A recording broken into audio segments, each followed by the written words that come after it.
Thanks for joining us on KARE 11 News Now. I am Chris Haramsky, developing this afternoon two big political stories, and they're happening right now. First, the announcement that Minnesota's U.S. Senator Tina Smith will not seek re-election. Secondly, Minnesota Lieutenant Governor Peggy Flanagan announced that she's planning to run for that open U.S. Senate seat.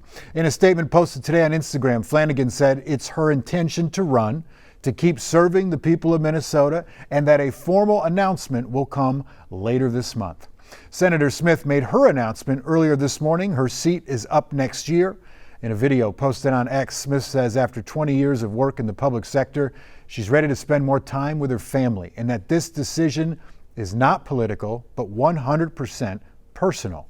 Smith still has nearly 2 full years left on the job and says she's looking forward to the next generation of leadership to take her spot.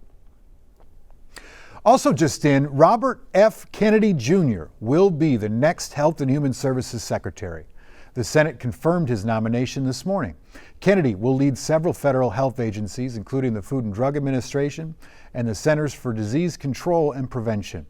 Former Majority Leader Mitch McConnell was the lone Republican to vote against Kennedy. The Minneapolis City Council has decided to postpone a vote to move $1.2 million of violence prevention funding from the city to the county. The resolution calls for a pause of that funding that went to the city's neighborhood safety department. Councilmember Robin Woensley said there were concerns over mismanagement, which the commissioner overseeing the department has denied. All this funding could impact a community-centered initiative that's seen documented success, but has faced criticism for awarding contracts with little oversight. That's the frustration. It's not good governance to operate this way. You don't make significant decisions and not talk to the staff or the department head that's doing the work. This is a temporary solution that significantly benefits both the city and the public.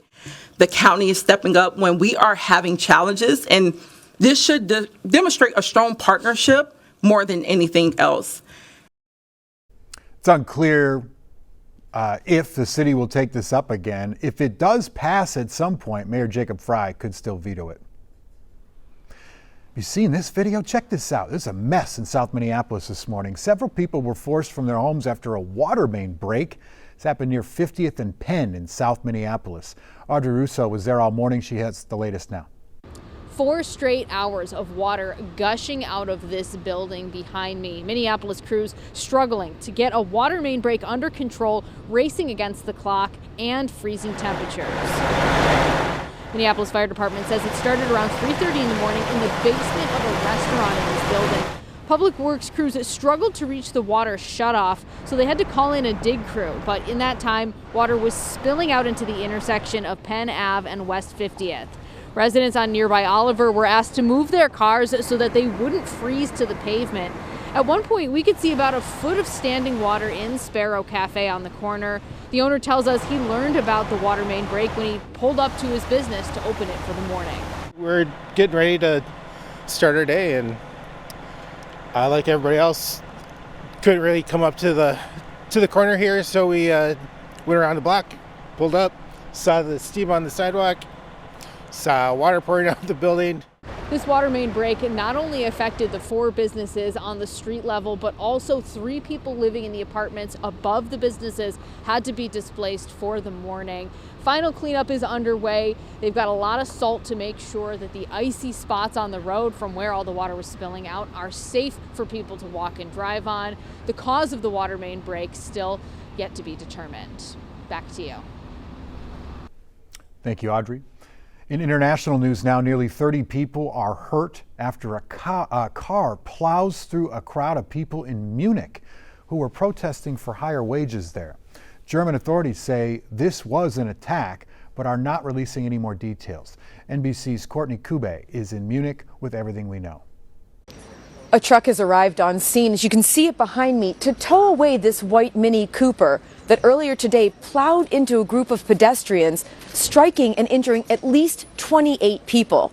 Now, this group was gathered here as a protest. They were protesting and calling for higher wages, but it's not clear if they were targeted because they were protesting or they simply presented a target of opportunity for the individual who slammed his car into these people. Now, we know a little bit more about this suspect. He's a 24-year-old Afghan man. He applied for asylum here in Germany, but he was denied. Local officials here were aware of him because of a history with some criminal offenses, including drug offenses. But at this point, it's still unclear what his motive was and why he carried out this attack, leaving at least 28 people injured.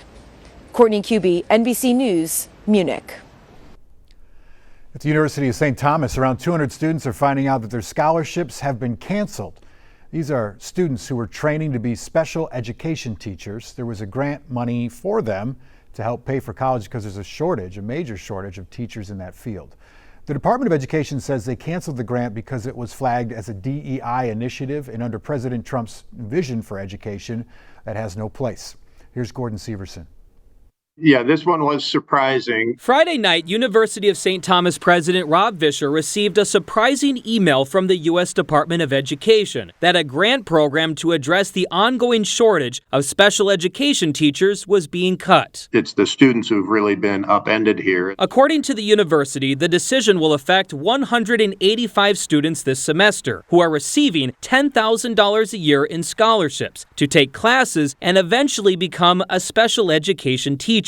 President Vischer says the grant program is being cut after being flagged by the Trump administration as a DEI initiative. Trump argues that DEI is unfair and that people should be judged on merit and not race. Because under the Biden administration, grant applicants were required to explain how use of the funds could advance diversity in the teaching profession, which we, of course, did. However, Vischer argues diversity is not the goal of this grant program. The goal is to encourage more students to pursue a career in special education. And so we're appealing the decision to cancel the grant. So it is completely out of bounds. Senator Tina Smith is also planning to challenge this decision in Washington. She argues that since this grant money was already approved by Congress years ago, the president doesn't have the authority to cut it. So it's a grant that has already worked its way through the legal process. So it puts St. Thomas in a terrible position. A university spokesperson says students enrolled this semester will have their scholarships covered by the university, but students enrolled next school year will have to find alternative ways to pay for college. Meanwhile, President Vischer and other leaders are preparing for the possibility that more cuts could be coming soon. For so many of these grants during the Biden administration, we were required to explain how funding could also advance diversity. The work we do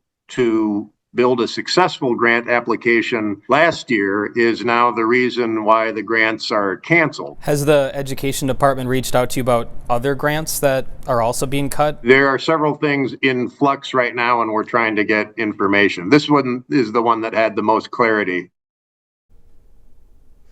President Trump has argued that this is the way that Americans voted. DEI cuts were on the agenda, and he certainly campaigned on them, so he's following through with that. But if more cuts are coming, President Vischer argues that university leaders should have an opportunity to defend those programs. He says under the Biden administration, a lot of these grant applications required universities to talk about diversity, even if it wasn't the core goal of the program. But he feels a lot of these grants could be altered to meet the requirements of the new administration. It's a Valentine's Day breakup most people saw coming. The New York Jets say they are moving forward without quarterback Aaron Rodgers next season. Team leaders say Rodgers was told this last week. Rodgers has had a rough time in New York, and that's saying it lightly. Tore his Achilles at the beginning of his debut season in 2023, then leading the team this year to a disappointing 5-12 record. Stick with us. We got more news and weather coming up on CARE News Now.